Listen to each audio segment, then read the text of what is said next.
ಇವೆಲ್ಲವುಗಳ ಮಧ್ಯೆ ಸರ್ ಈಗ JDS 21ನೇ ತಾರೀಕು ಭಾನುವಾರ ಬೃಹತ್ ಪಾದಯಾತ್ರೆ ಮಾಡ್ತಾ ಇದೆ. ರೈತರಿಗೆ ನಾವು ಧೈರ್ಯ ತುಂಬಕ್ಕೆ ಹೋಗ್ತಾ ಇದೀವಿ, ಕಾನೂನು ಹೋರಾಟ ಕೂಡ ಮಾಡ್ತೀವಿ ಅಂತ ಇಡೀ JDSನ ಎಲ್ಲ ಹಾಲಿ ಮಾಜಿ ಶಾಸಕರುಗಳೆಲ್ಲ ಬರ್ತಾ ಇದ್ದಾರೆ ನಿಮ್ಮ ಕ್ಷೇತ್ರಕ್ಕೆ. ಈಗ ರೈತ ಸಂಘಟನೆಯವರು ಅಥವಾ ಬೇರೆ ಬೇರೆ ಸಂಘಟನೆಯವರು ಹೋರಾಟ ಮಾಡಿದ್ರೆ ಅರ್ಥ ಇರ್ತದೆ. JDSನವರು ಯಾರು ಇದನ್ನು ಸಮಸ್ಯೆನ ಹುಟ್ಟಾಕಿದ್ರೋ ಅವರೇ ಹೋರಾಟ ಮಾಡ್ತದೋ ಇದು ವಿಪರ್ಯಾಸ. ಇದು ಹಾಸ್ಯಾಸ್ಪದ. ಇದು DK ಶಿವಕುಮಾರ್ ಅವರ ಜನಪ್ರಿಯತೆಯನ್ನು, DK ಶಿವಕುಮಾರ್ ಮುಖ್ಯಮಂತ್ರಿ ಆಗೋದನ್ನು ಸಹಿಸ್ಕೊಳ್ಳೋಕೆ ಆಗದೆ ಮಾಡ್ತಾ ಇರ್ತಕ್ಕಂಥ ಪಿತೂರಿ ಅಷ್ಟೇ. ಇದೇನು ಯಾರೋ ಜೊತೆಲಿ ನಿಂತಿರ್ತಕ್ಕಂಥ ವಿಚಾರ ಅಂತೇನಲ್ಲ, ಪಿತೂರಿ ಅಷ್ಟೇ ಇವೆಲ್ಲನೂ ಕೂಡ. ಜನ ನೋಡಿ ಈಗಾಗಲೇ ಇವತ್ತು ನಾವು ಚೆಕ್ ಕೊಡ್ತಾ ಇದ್ದೀವಿ. ಜನ ಈಗಾಗಲೇ ಸಾಕಷ್ಟು ಜನ ಒಂದು ಭಾಗದಲ್ಲಿ ನಾವೇನು ನೋಟಿಫಿಕೇಶನ್ ಮಾಡಿದ್ದೀವಲ್ಲ ಅಲ್ಲಿ 90% ಜನ ಚೆಕ್ ರಿಸೀವ್ ಮಾಡೋಕ್ಕೆ ಬಂದಿದ್ದಾರೆ. ತಾವೇ ಬಂದು ನೋಡಿ ಎಲ್ಲ ಕೂಡ ತಯಾರಿದ್ದಾರೆ ತೆಗೆದುಕೊಳ್ಳಿಕ್ಕೆ. ಇವ್ರು ಕೆಲವ್ರನ್ನ ಎತ್ಕಟ್ಕೊಂಡು ರಾಜಕಾರಣ ಮಾಡ್ತಾವ್ರೆ, ಮಾಡಲಿ ನೋಡೋಣ. ಅಲ್ಲ ಅಂದರೆ ದೊಡ್ಡ ಮಟ್ಟಿಗೆ ಕಿಕ್ ಬ್ಯಾಕ್ ಪಡೆಯೋದಕ್ಕೆ ಬಾಲಕೃಷ್ಣ ಅವರು ಈ ರೀತಿ ಮಾಡ್ತಾರೆ. ಇದ್ರ ಮಧ್ಯೆ ತಮ್ಮದೊಂದು ವಿಡಿಯೋ ವೈರಲ್ ಮಾಡ್ತಾ ಇದ್ದಾರೆ, ವೈರಲ್ ಆಗಿದೆ. ಹಿಂದೆ ನೀವು ಇದ್ರ ಬಗ್ಗೆ ಮಾತಾಡಿರುವಂಥದ್ದು, ಇಲ್ಲೆಲ್ಲ ದೊಡ್ಡ ಕೃಷಿ ಇದೆ, ಬೆಂಗಳೂರಿಗೆ ಹತ್ರ ಇದೆ, ಇಷ್ಟು ಸಂಪಾದನೆ ಮಾಡ್ತಿದ್ದಾರೆ, ಇಂಥ ಕಡೆ ಕೈಗಾರಿಕೆ ಮಾಡೋಕ್ಕೆ ಸಾಧ್ಯನಾ ಅಂತ ಕೂಡ ಮಾತಾಡಿರೋ ಒಂದು ವಿಡಿಯೋ ವೈರಲ್ ಆಗಿದೆ.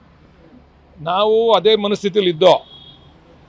ನಾವು ಈ ಹೋರಾಟಗಳನ್ನೆಲ್ಲ ನೋಡ್ದೋ, ಇದೇನು ಫಲಿಸ್ದಂಗೆ ಕಾಣಲಿಲ್ಲ. ಆವತ್ತು ಹೊಸೂರಿನಲ್ಲಿ ನಾನು ಪತ್ರಿಕಾಗೋಷ್ಠಿ ಮಾಡಿ ಕರೆದಾಗ ಆವಾಗ ನಾನು ಬನ್ನಿ ಹೋಗೋಣ ಎಲ್ಲ ಕೇಳೋಣ ಅಂದಾಗ ಯಾರು ರೈತರು ಬರಲಿಲ್ಲ. ಅವತ್ತು ಇದೇ ಮಾಜಿ ಶಾಸಕರು ಇದ್ರಲ್ಲ, 1000 ಎಕರೆ ಅಕ್ವೈರ್ ಮಾಡಿದ್ರಲ್ಲ ಅವರು ಈ ಜಾಗದಲ್ಲಿ. ಅವತ್ತು ಹೋರಾಟ ಮಾಡಿದರೆ ಬಹುಶಃ ಅದು ಪ್ರತಿಫಲ ಸಿಕ್ತಿತ್ತೋ ಏನೋ ಗೊತ್ತಿಲ್ಲ. ಅದುವೇ ಅವತ್ತು ಯಡಿಯೂರಪ್ಪನವ್ರು ಮುಖ್ಯಮಂತ್ರಿ ಆಗಿದ್ದರು.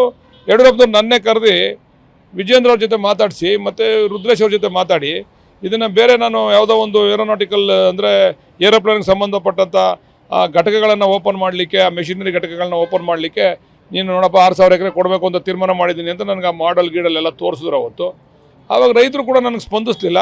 ಇದೇನೋ ರೈತರುಗಳಿಗೂ ಕೂಡ ಏನೋ ತೀರ್ಮಾನ ಆಗ್ಬಿಡ್ಲಿ ಅಂತಕ್ಕಂಥ ಮನಸ್ಥಿತಿ ಇದೆ ಏನೋ ಅಂದ್ಬಿಟ್ಟು ನಾವು ಕೂಡ ಸುಮ್ಮನಾದವು. ಅವಾಗ ಅದರಲ್ಲಿ ಮತ್ತೊಂದು ಆರೋಪ ಮಾಡ್ತಾರೆ ಸರ್, ಅಂದರೆ SPR ತಿಮ್ಮೇಗೌಡರು 600 ಕೋಟಿಯಷ್ಟು ಸರ್ಕಾರ ಕಟ್ಟಬೇಕಾಗಿತ್ತು, ಅವ್ರು 1000 ಎಕರೆ ಕೊಟ್ಟರು.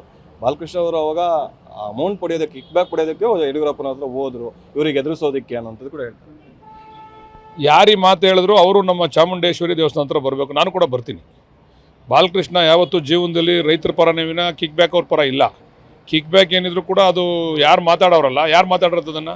ಮಂಜುನಾಥ್ ಅವರೇ ಸುದ್ದಿಗೋಷ್ಠಿ. ಅಲ್ಲ ಪಾಪ ಅವ್ರದ್ದು ಯಾಕೆ ಕೇಳ್ತೀರಿ ನೀವು ರೀ? ಅಸಹ್ಯ ನಿಮಗೂ. ಅದೇನು ಯಾರು ಕೇಳಬೇಕು ಅಂತ ಗೊತ್ತಾಗಲ್ಲ ನಿಮಗೆ. ನೋಡ್ರಿ, ಕಿಕ್ ಬ್ಯಾಕ್ ತಗೊಳ್ಳೋರ ಹತ್ರ ಕೇಳಿದ್ರೆ ಇನ್ನೇನು ಹೇಳ್ತಾರೆ ರೀ ಅವರು? ನೀವು ನಾನೇನೋ ಕುಮಾರಸ್ವಾಮಿ ಹೋಗ್ಬಿಟ್ರೆ ಅಂತಿದ್ದೆ.